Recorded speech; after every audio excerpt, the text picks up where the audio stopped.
GIDC toll નાકા પાસે આગનો બનાવ બન્યો, જ્યારે કે ઉમા એસ્ટેટમાં કેમિકલના ગોડાઉનમાં આગ લાગી છે।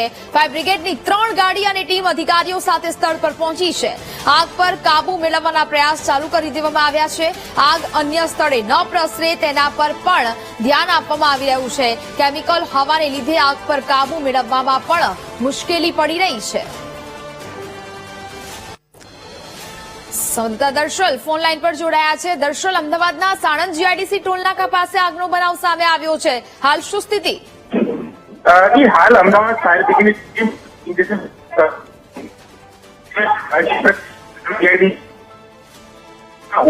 આગ લાગી છે, જ્યાં કેમિકલનું જથ્થો એટલે કે કેમિકલનું ગોડાઉન છે, સોલ્વન કેમિકલ સહિત અન્ય કેમિકલો પણ ત્યાં રાખવામાં આવે છે, તે જગ્યા પર આગ લાગી છે।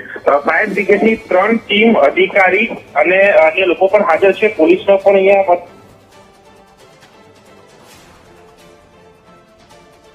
બિલકુલ દર્શલ, જાણકારી બદલ આભાર।